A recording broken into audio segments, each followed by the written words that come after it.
Yeah. Thank you.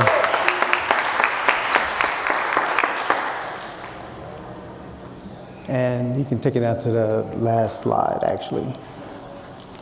Oh, okay. Did you go over? I didn't want the last slide. Oh. I made this real fancy slide deck and decided not to use it. I just need the last. What? I know, I put so much time and effort into it. I use Midjourney and everything. So my name is Chris UX. I'm a UX designer coming from a background in photography and multimedia. And I'm here to share my story of how I broke into tech in a year. And this for those who may be interested into UX design or trying to get into tech. And it was the greatest challenge of my life. But I'm here to let you know that it's possible. A little background about myself. I was doing photography for the past 15 plus years. I did everything from photography in beauty, fashion, music industries, magazine publishing, video production, living the real creative lifestyle, right? I started my first studio in townhome, living room with 3 other roommates. Worked my way up to have my own commercial space here in Atlanta. And it was a wild ride, I enjoyed it. But in 2020, everything changed, as you all know. But for me, I became a father. My son came 2 months early, so I wasn't expecting him on that Sunday morning. He came in February. And as soon as we brought him home, the pandemic hit. And so when the pandemic hit, it crushed my business. Because no more photo shoots, I couldn't shoot any weddings, I couldn't do anything. Everything came to a standstill. But yet, I still had a family to provide for. So to make ends meet, I ended up going working for a big box retail store. And that was a very humbling experience because I worked retail in my younger years.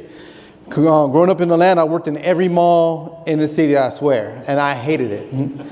So this meant how humbling it was that I had to clap back in, have to work for yourself to do the same thing. You know, so it's some crazy time. So of course, during this time, everything's going kind of hectic. I watched people getting stabbed over toilet paper and Lysol. And I was just sitting here watching the chaos one day like, yo, is this what I really want to do for the next 20 years? Or do I want to go lean to something different? So I took a chance. So back in the day, when I got into photography, I didn't have the luxury of YouTube. I had to go to the bookstores to learn my craft, to learn photography and everything. And books were still really expensive. So I spent about full days in Barnes & Noble reading the books because I couldn't afford to buy them. So I would read them in the store just to learn my craft. But today, everything is pretty accessible. So when I landed on UX design, because I knew in retail, I was going to be overworked and underpaid. I looked at my manager and I was like, he's depressed all the time because he's always in the store. I don't see myself doing this, right? And I know I had too much talent to be there. And I'm not knocking anyone who's staying there because, you know, they may like it, but I just know it wasn't for me. So I landed on UX design. I can still use my creative skills and everything else I've been doing for the past 15 years.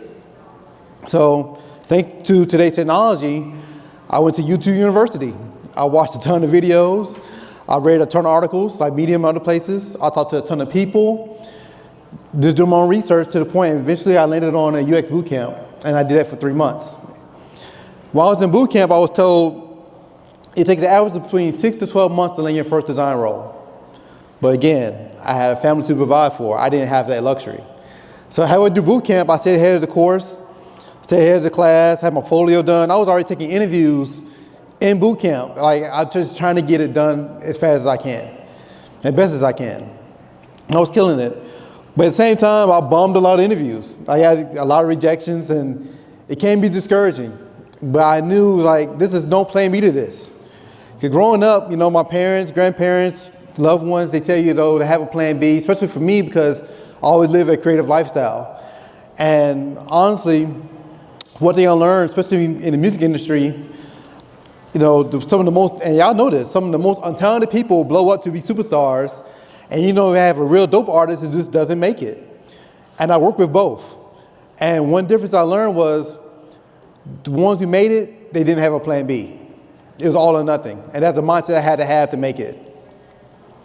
So going through that, I took a couple of notes here in my hand. Yeah, so people always ask me what's motivating me, or I ask people what motivates them to get into tech. And you hear money a lot, which is cool because it is necessary. But for me, it took more than that. I was motivated by my unhappiness. I have a saying that happiness is overrated. And I know, we always told that do what makes you happy, pursue your happiness, but to me it's completely opposite. Because I was thinking about all the inventors, all the world leaders, all people that have impacted history, good and bad. One thing they had in common was they were motivated by their unhappiness.